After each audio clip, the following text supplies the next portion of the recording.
We're finishing up here in the last couple of weeks of our series on Ruth. And we are now officially in the last chapter of the book of Ruth. And I have a question for you this morning. Have you ever seen somebody in their life and you wanted, you're like, oh man, I that's the life I want? Or have you ever seen somebody and go, oh man, I really want that, or I would really like that? Like, have you ever compared your life to somebody and say, oh, look at them, look what they've achieved so far? I don't know about you, but like there's been times when I've either looked at friends or careers or ministry or family and mindsets. I thought, oh, I'm going to be like that. I remember growing up in a church family, in a pastor's family. And I also remember thinking, one day I'm going to pastor a really, really, really, really big church. Because I thought I was, oh, look at me. And so I'd seen some of my pastor friends and my dad's friends, and they were pastoring these big churches. And I thought, oh man, that's what I want to do. Because look at that, they get the spotlight, and they get all these things, and they all of this. And then I started working in ministry. And I've never really been a part of a smaller congregation, so I always thought that the Lord was prepping me for big church. And so I my first church was 400 or 500 people, and then it just got bigger and bigger. And then eventually I ended up at Elam, and Elam is a couple of thousands of people that come to church. And I thought, okay, this is what God is prepping me for, and I really wanted this. But then I spent a couple of years at Elam, and I came to the realization this is not what I want. Bigger church means just bigger problems, right? Bigger church, bigger problems, bigger budgets, bigger personalities. Believe it or not, there are people out there that actually have a bigger personality than me. And so like there's just a lot going on. And I was like, nah, I don't want to do this. But there was this moment, there was this season of time where I really wanted what other people had. The problem was that when we see what other people have, when we see what they're going through, when you see the pinnacle of their life, you see the Instagram photo, the thing on Facebook, what you don't see is their current chapter that they're in, but what you don't see is the full story. You don't actually understand the earlier chapters in people's lives. Right? You don't see the chapter that's entitled in their life, maybe the private sacrifices, or the heartbreaking losses, or the overcoming insecurities, or their spiritual doubts, or crying out to God, or God proves himself faithful in their life. What you see is the peak of what they've gone through. And I remember thinking in when I'm doing this sermon, how many times in my life I've already seen somebody at their pinnacle and don't realize the journey that got them there. And to be honest with you, we live in a day and age now where there is the younger generation want what I have, want with what some of the pinnacle, but they want to start here. They don't want to do the work. They don't want to go through the trials and tribulations. They don't understand the pain and suffering. They don't understand that, sure, I had a youth group of a couple of hundred kids at Elam, but I also had youth groups of 10 kids. And the pressure that comes with, we're paying you full time, Pastor Matt. How come there's only 10 kids in your youth group? Ooh. They don't understand the chapters that you have to build to get to this point. So today, what I want to help you think about is we are in the last chapter of Ruth. I want you to think about your next chapter. And that show you that from the last chapter in Ruth, moving forward, the statement I want you to hear about today is that the decisions you make today will determine your story you tell tomorrow. The decisions you make, whether you're 50, 65, whether you're 15 or 30, the decisions that you make today will determine the story that you tell tomorrow. So maybe you're not happy with the season that you're in. Maybe you want something better. Maybe you want to take it to the next level, whatever that might be. So today we're calling this sermon, this message, whatever you want to call it, choosing your next chapter. So, if you haven't been with us, this journey of Ruth, this Hallmark movie, we're going to give you the context again. So Ruth is this Moabite woman, and she left Moab to move to Bethlehem. And while doing that and following Naomi, she takes up her God, and she takes up the God of Israel, and this becomes this kind of symbolic salvation moment. And instead of begging and selling, she has a just so happens moment, right? She just so happens to meet Boaz. She just happens to be in the right place at the right time. She just happens to be working on this farm, and he just happens to kind of look at her eye, and then that little flutter of love comes up, and now we have our full Hallmark movie. And folks, we are in the Christmas season of Hallmark movies. I have now started to see them advertised on my TV, which means that my TV now needs to stay off except for Sundays and football. Because, amen, yes, because it is coming up everywhere. You know the ones, right? There was like one this morning. Yes. So this is what happens, and she just so happens. And then Boaz meets Ruth, and he admires her character, and they start to date, but then because they're dating, there's this little bit of time period that happens, and they become distracted and insecure. And so Naomi, she goes, hey, you should have some encouragement. Why don't you go and try to get his attention again by taking the covers off of his feet and laying at the base of his bed? Because that's not creepy. And basically, when he wakes up, she's like, hi, remember me?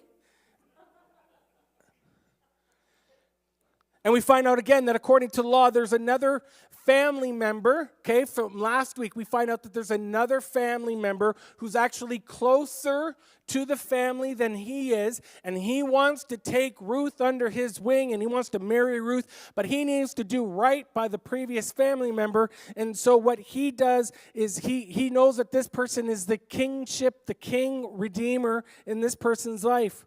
So somehow, some way, he needs to find this guy, he needs to make a deal, and Boaz needs 3 things to happen. Okay? And the same 3 things that he needs to happen, the same 3 things that need to happen in his life are the same 3 things that need to happen in our lives if we want to write a chapter that honors God in the future. And those 3 things are this, really simply this morning: providence, planning, and prayer. Providence, planning, and prayer. The majority theme of the book of Ruth is the first thing here is the providence of God. Okay, the providence of God. There's no physical miracles. Okay, there's no parting of the Red Sea. There's no healing of the sick. There's no water into wine. We've been through this. It's just the providence of God. And what is providence of God? The providence of God is when God uses natural circumstances to bring about his supernatural will. Okay? And so we read in Ruth chapter 4, verse 1. Boaz went to a town gate and took a seat there. Okay, we're going to stop right there. I put a little asterisk. We're going to stop there. See, the town gate, the place where he sat in biblical times was this place where you would go to negotiate deals. It was a place where you would go to close land, or it was basically kind of this idea of like city council or court. The town gate is where things got done, okay, where things got done.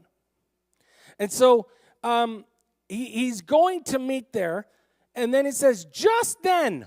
Now, isn't that interesting? We've heard this statement before already in the book of Ruth. It just so happens. Just then, the family redeemer he had mentioned came by. So Boaz called out to him, hey, come over here. Come and sit down, friend. I want to talk to you. Okay? He just so happens to be in town. He just so happens to walk by the gate. And Boaz, who just so happens to need to meet this guy, says, hey, come and sit down, friend. So Boaz calls him friend. Now, it's interesting because in the Hebrew, now this is a fun word. And so when I say these two words, I'd like you to repeat them because it's going to be fun for all of us. Ready? In Hebrew, the term is Poloni Alimony. I'm not making this up. Poloni Alimony. Okay? Poloni Alimony is this Hebrew idiom. Okay? It's only used literally 2 other times in the Bible.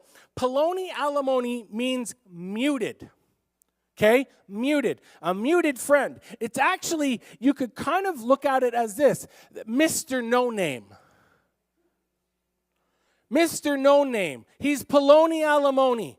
He's not even worth giving a name to. So in this particular context, he's a friend, but he's really Mr. No Name. It's like, hey you.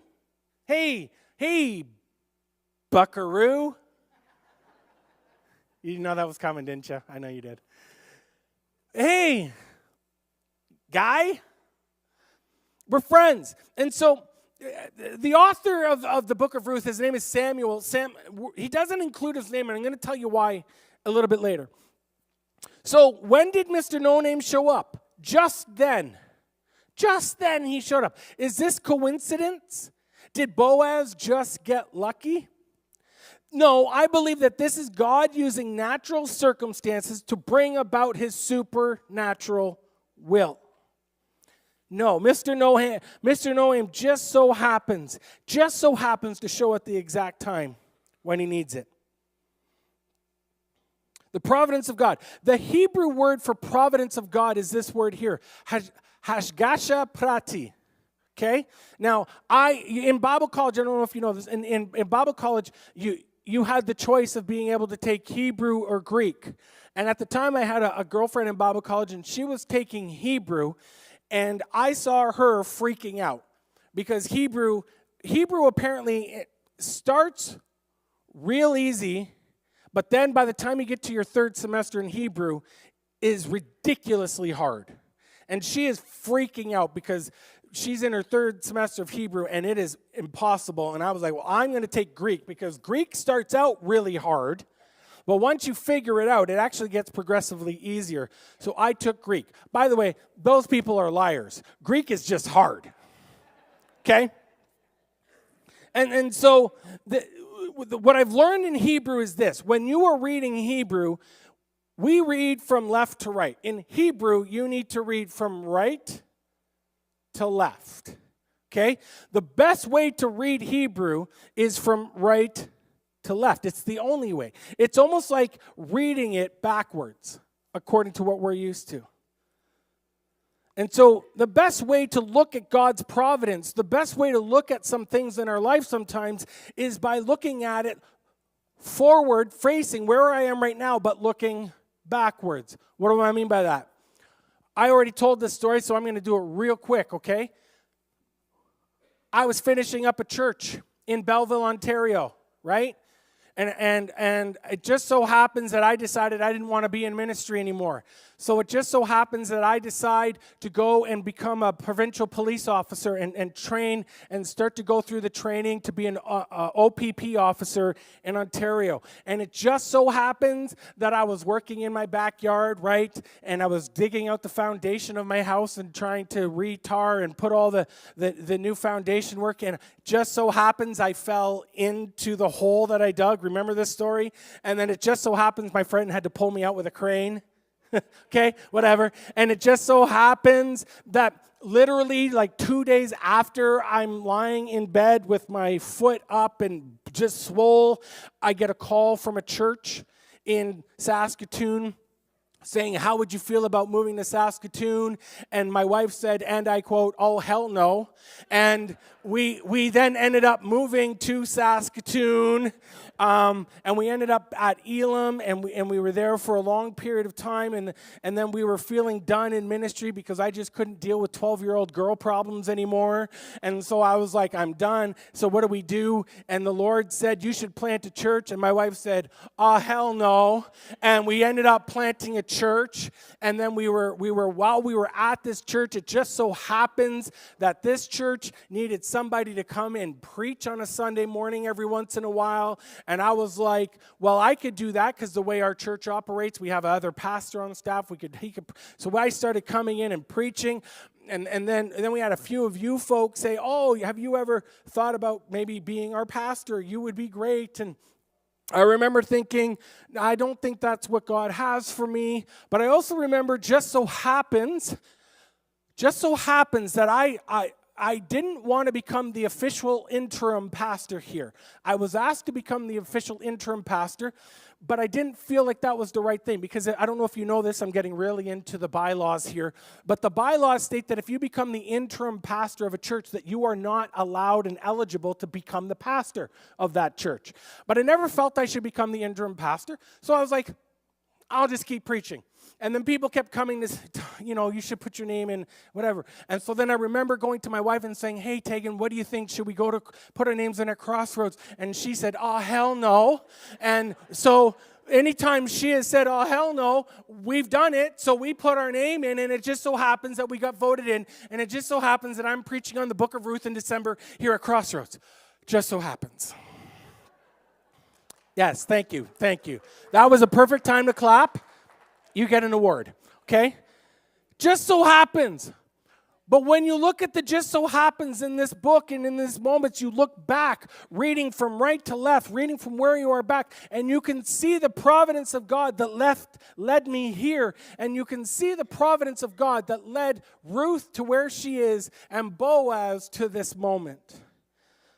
Providence is best read backwards. So let's remember some of Ruth's earlier chapters, right? Suddenly and tragically, she's widowed, right? You guys remember sick and tired, right? Dead. Then she has the faith to leave Moab when she could have stayed, which was familiar, something she knew. And she said, no, Naomi, I'm going to follow you. I'm going to follow you. And not only am I going to follow you, I'm going to follow your God. So then she moves to Bethlehem, and she is broke, and she is broken. But I want you to understand something. There's a better chapter ahead for you. There was a better chapter ahead for Ruth. This wasn't her final chapter. This wasn't, when you think that God is done with you, when you think that there is nothing left, when you think you've been through it and you're at the bottom of where you think you are and it can't get any worse, God is still there saying, I've got more for you. I know that you don't know exactly why you're here, June, but God has got something for you. You've got a testimony. You've got a miracle. You are a walking, living miracle. And you are, by the grace of God, being able to share that with people around you. And that is one reason why you're here. And I know that God has something better for you. And your chapter is still being written ahead of you. God is still writing your story. So we thank him for his providence. We thank him that God is working even though there aren't big miracles happening. The second thing is this. There was this strategic plan that took place. A plan. So Boaz, he's not a pastor. He's not a prophet. He's not a priest. You know what Boaz is? He's a businessman. He is a businessman. There's no Bible study that he was doing. There was no missions trip that he was planning. But what he was he's a businessman and he's got a business deal. And so he starts thinking about a business deal to happen. And God's in on it. So Boaz goes to the city gate and he calls 10 business leaders, these witnesses, people with him, to kind of oversee and look at this deal that's about to take place. And he says to Mr. No Name, do you want to make a deal? You want to make a deal? Elimelech's land from Naomi. Are you interested? I've got this land. Are you interested in making a deal? And he says this, if you want the land, then buy it here in the presence of these witnesses. But if you don't want it, let me know right away, because I am next in line to redeem it after you. And the man replied, all right, I'll redeem it. Why wouldn't he? Why wouldn't he want this land? Pennies on the dollar? Let's go. Now, how many of you have ever had to make a deal with a savvy business person before? Okay, if you haven't, let me put it this way. How many of you have had to make a deal trying to buy a car? You ever think they're not telling you the whole truth? You ever think, is this really the best deal? Caleb knows about buying cars. Yeah?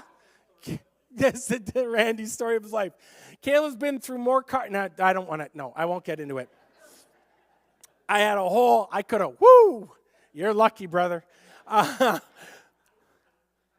There's something about a savvy businessman where Boaz goes in with a strategic plan saying, hey, do I have a deal for you? You want to buy this land? Pennies on the dollar. You're the first in line anyway, so are you interested? And this Mr. No Name says, well, of course I do. Of course I do. And then Boaz says, oh, there's just one more thing. Now, listen. I feel a little bit like Boaz. Okay? There have been times I've negotiated with my wife. There have been times where I've negotiated with my kids. And I will tell them just enough for them to hear what they need to hear. And then I like to drop but there's just one more thing, which I know will probably turn the tables. And that is what Boaz did in this negotiation. Mr. No Name, he says, oh, by the way, of course, and I'm sure you already know this. I mean, of course, your purchase of the land from Naomi also requires that you marry Ruth, the Moabite widow, and that way she can have children who will carry on her husband's name and keep the land in the family. I'm sure you already knew that. And Mr. No Name pumps the brakes on the deal, puts the back pedals on and says, whoa, wait a minute. Are you telling me the land has to come with a couple of widows, one a Moabite woman and one a grouchy mother-in-law? Man, how many of you have a grouchy No, I'm just kidding. They're both broke. They're both in desperate need, and you need to pay for them. You need to provide for them. You need to give Ruth a son so she could take on the land. And by the way, this is the land that you're going to be buying. And Mr. No Name, what does he say? He goes, what kind of deal is that for me? I got enough problems of my own. I don't need two other women in my life. I don't need to take on this challenge. And he says, then I can't redeem it, he says. The family redeemer replied, because I might endanger my own estate. You redeem the land. I can't do it. Now, you're telling me that Boaz didn't strategize this. He knew exactly what he was doing. And so Mr. No Name thought this chapter was entitled, he was thinking of this is a bad investment for me. But Boaz called this chapter a legacy of opportunity. He knew what he was getting into. He knew what he was planning. But he had to have a plan. See, in chapter 1, Naomi's husband, Elimelech, didn't have a plan when he took his family to Moab. And Ruth's husband, Mahlon, right, sick and tired, they didn't have a plan, and they ended up sick and dead. And Mr. No Name, he couldn't see past today. He couldn't see past this moment in time where it sounded like a great deal, and then when he looked at it, he was like, no, man, this isn't good. He had no plan for the future. Can I just tell you, one of the most spiritual things that you can do is make a plan. I know that doesn't sound biblical, but it very much is. In Proverbs 21:5, it says this, good planning and hard work lead to prosperity, but hasty shortcuts lead to poverty. Good planning and hard work. Boy, that pretty much covers everything. Plan and then go hard after it. And you will be prosperous. Put your nose to the grindstone. Plan. Think it through. And have a strategy. And think it through. And God will bless it. What's your plan? Are you struggling in your marriage? Do you have a plan? Or are you just hoping upon hope that it gets better? Do you have maybe you're struggling financially. Do you have a plan? Do you stick to a budget? Or do you just, the budget will balance itself? Someone said that once before. I can't remember who. Maybe you need to improve your health, and you're like, yeah, if I just keep eating McDonald's, maybe McDonald's will come up with a diet Big Mac. And their fries will actually allow me to lose weight. You need to have a plan. Maybe you need to work out a little bit. Maybe you need to go for a walk a little bit. Listen, we just got a dog recently, okay? And she is a Bernedoodle. Okay, she's a Bernedoodle. She's 6 months old. She's already 50 pounds. She thinks she's a lap dog. Okay, she's huge. Her paws are the size of my hands. It's ridiculous. But guess what? I have been going on walks with her. Okay.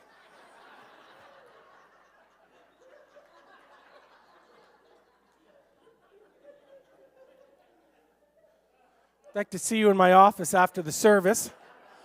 And so I've been going on these walks, and I've been getting out and being a little bit more healthy, and not intentionally, but it was kind of a plan to get a dog and to go for walks.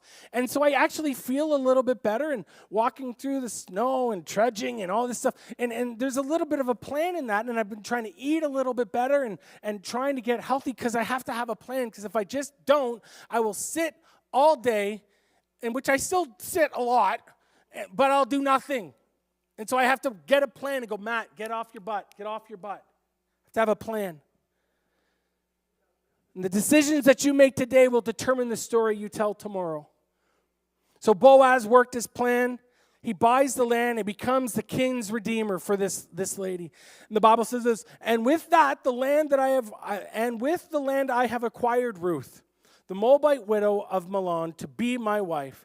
And this way she can have a son to carry on the family name of her dead husband and to inherit the family property here in this hometown. And you're all witnesses.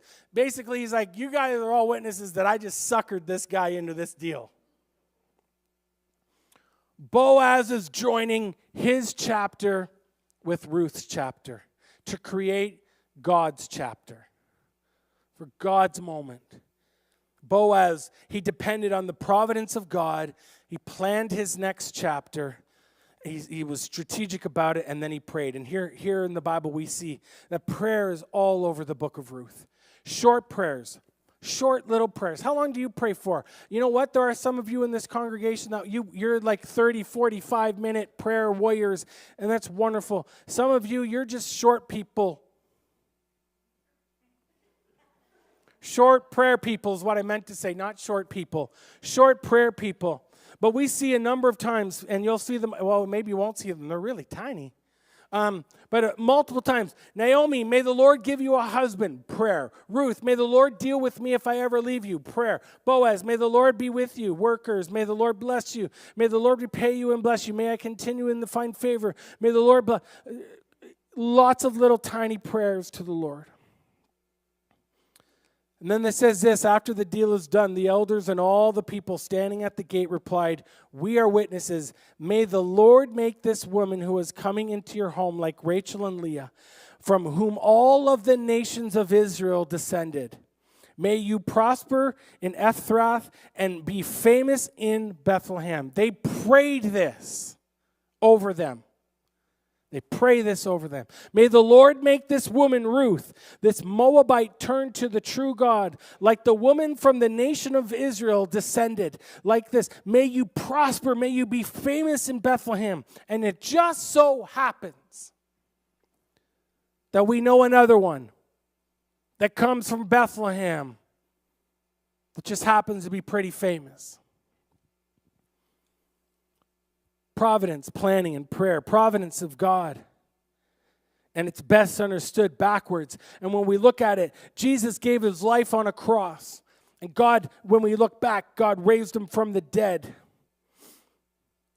Before that, he prayed, "It is finished, and into your hands I commit." But before Jesus died and before Jesus prayed, Jesus was fulfilling God's strategic plan. There was a plan, he prayed, God's providence was in it. The Bible says in 2 Timothy 1:9, "For God saved us and he called us to live a holy life. He did this not because we deserved it, but because this was God's plan from the very beginning of time, to show us his grace through Christ Jesus." Jesus, who was without sin, who was born of a virgin, is total providence of God. Mary gave birth to Jesus, who was called the Messiah in Matthew 1:16. This Messiah, where does this Messiah come from? Go with me on this quick journey. Here we go. Mary was engaged to Joseph, whose father, now we are about to do a very long lineage, so hold on to somebody. Father was Jacob, Jacob from Mathan, Mathan from Eleazar, Eleazar from Eliud, Eliud from Akim, Akim from Zodak, Odak from Azar, Azar from Eliakim, Abudud, Zebarubbabel, Shealtiel, Joachikin, pause, deep breath, Josiah, Amon, Manasseh, Hezekiah, Ahaz, Jotham, Uzziah, Jeroham, Jehoshaphat, Asa, Abijah, Rohabim, Solomon, David, Jesse, and a kid named Obed. Boaz was the father of Obed, who gave us Jesus. All from a chapter at the beginning of Ruth's life that was over and done into something that God had a strategic plan for. That's a great spot for an amen. There it is. In God's providence and through God's plans, through the prayers, God offers us salvation, not because we deserve it, but because he loved us, because there's a plan. And there was a plan all along, from the beginning to the end of this. So I want you to think about your next chapter this morning. As the ushers are about to prepare themselves for communion this morning, I want you to think about your next chapter. Your next chapter, wherever you are, whatever you're going to be doing, whatever God has his hand on, understand that it's God's providence, that it's God's planning, it's your planning, and it's prayer. Where you are now, my mom would always say, where you are now, Matt, is not where you're always going to be. You might be going through it. You might be going through just the worst season of your life. You might be going through all kinds of troubling times. But with God's providence and strategic planning and prayer, God can take you into your next chapter. I'm going to ask you to bow your heads real quick. We're going to have our ushers come and get ready for communion this morning. But if that's you this morning, if you're like, listen, Pastor Matt, my chapter has been a long chapter and it sucks. It hasn't been good. And I don't know your whole story, but I know that your chapter can come to an end and you can start a new chapter and God's helping you write it. If that's you this morning and you're like, I'm ready for the new chapter. I'm ready for God to write a new chapter in my life. I want you just to quickly throw your hand up so I can see. Yeah, all over this place, sure. All over this place. We're going to pray. And then as I'm done praying, we're going to do what we do here at Crossroads is we're going to take communion. And so when I'm done praying for that and communion, I want you to come up when you're ready. And I want you to grab your emblems, and I want you to then go back to your seat, and we'll partake together. But Lord, I pray right now in the name of Jesus for those who raise their hands, who just need a new chapter, who need a new season in their life to begin. And so, Lord, I pray by your providence, God, that you step in, that you have worked everything out up until this point. And so, Lord, I pray as your strategic plan works out, that, Lord, they begin to plan for their new season. And Lord, as they begin to plan for their new season and their new chapter, God, that they cover it in prayer. It doesn't have to be long prayers. It can be short prayers. God, bless this. God, help me in this. God, bless this moment and this decision. But Lord, I pray, Father, as we go into new chapters in people's lives, God, that you are in the midst of it. And that is a chapter of fullness and of joy and of peace and of grace and whatever they've come out of, God, like Ruth, that their four chapters before this are done, they're in the past, and that there's a new season ahead of them. God, as we go into your communion this morning, as we remember what you did ultimately for us,